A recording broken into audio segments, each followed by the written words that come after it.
Here we go. That's right. It's time for Over Underrated. Over Underrated, the segment where we discuss an artist and we talk about whether or not they are receiving too many accolades, Right. too few accolades, or just the right amount of accolades. Are they overrated or underrated? Yes. This week we're talking Joe Cocker. Yes, and why don't we let Glenn start this one off? Do you think Joe Cocker is overrated or underrated, and how are you making your decision, Glenn? Yeah. Well, I would say that he is underrated. I believe that Joe Cocker was one of the all-time greats. He could take a song, even a hit, and make it his own.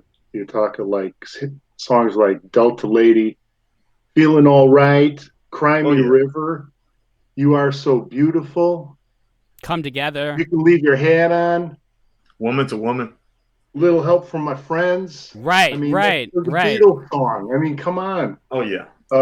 Played Woodstock, played Isles of Wight, 1970 Mad Dogs and Englishmen with Leon Russell at the Fillmore East.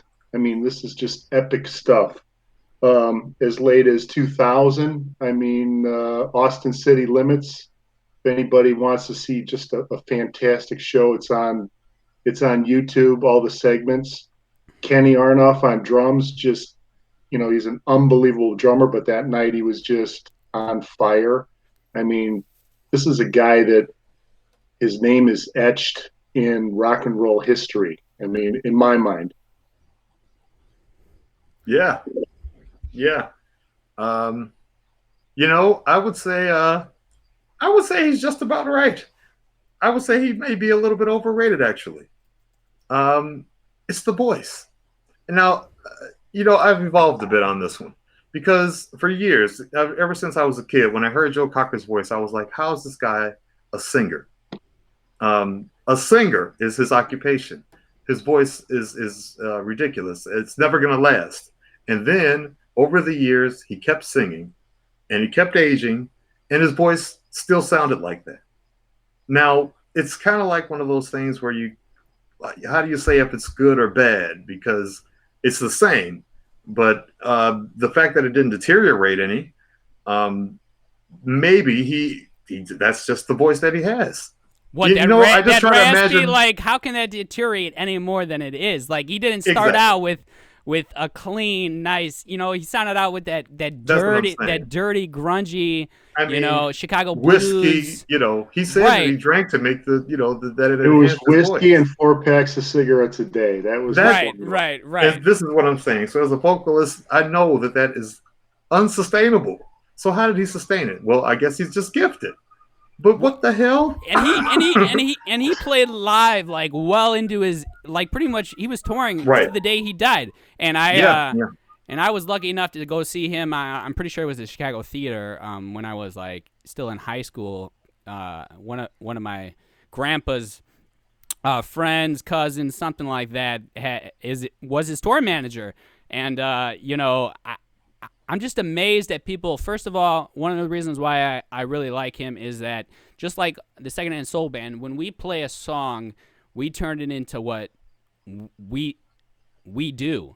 We're not trying to necessarily emulate exactly what the artist sounds like. We're trying to sound like a Secondhand Soul Band doing this song. And Joe Cocker, to me, he's a master of making a song completely his own, where you don't even realize that it's a cover. And he didn't really have that many, like, most of his stuff was all covers, and he still made an amazing music career and toured forever.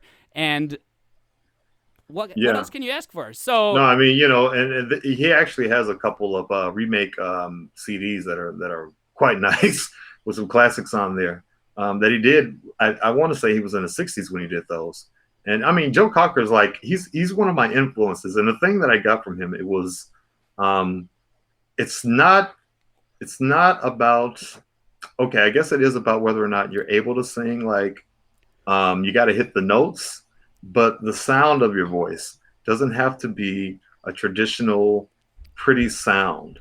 You just have to be able to wield it the right way. Like, he could wield his voice. Well, there are a lot of people who have bad voices but are great singers. Well, and sound's number one, man. Like when I was really working on my own personal sax sound, a lot of singers is what like old jazz guys would be like John Coltrane. He considered his saxophone voice his singing voice, you know.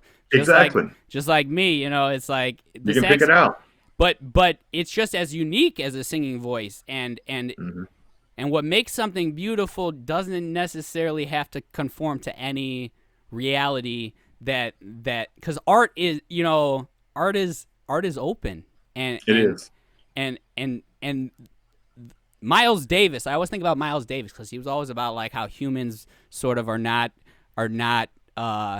we're not perfect, and music's not perfect, and you got to get in there, and those little like mess ups that he made in So What with the trumpet cracking notes, that's part of music, and that's what we need in there. And when you hear a voice where it just has that sound of experience, you know, and mistakes.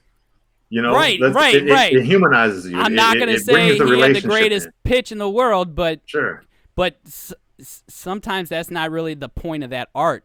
And this is why click tracks and auto-tune and a lot of this other nonsense I'm not a big fan of, just because the old cats will tell you it's really not what makes music art.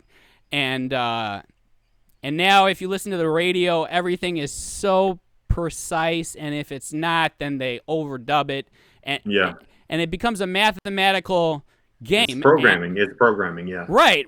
And I forget the actual the term in music, but in music history there was literally like mathematics where they were using math to create melodies, and it didn't last very long, you know, because math can't create melodies. That's the cool intertwine of math is how we record it. Math is how we record it, but that's not how it's created. I'd agree with that. It's created by the spirit, by the soul. Right. And that's the thing. I was trying to make my voice something palatable, but how do you get recorded sound to sound with that coming through? And there has to be like that organic part, and you can't.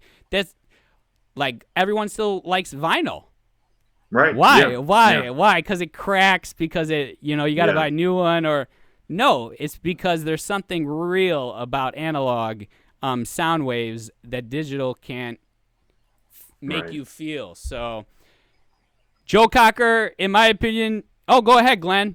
Get back in here. The other thing about Cocker was he was able to create a very strong emotional connection with his audience.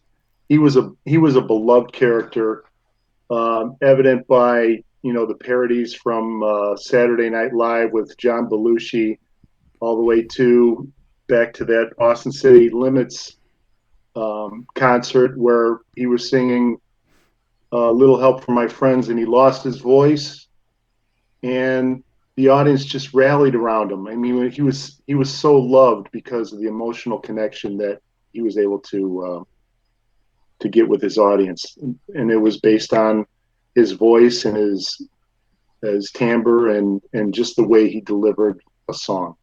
Right, because he was sharing, he was expressing something, and that's why anytime anybody's like, how many languages do you speak? I always like to say 2, just because English. Yes, I speak English. I don't write it very well, and I speak it okay.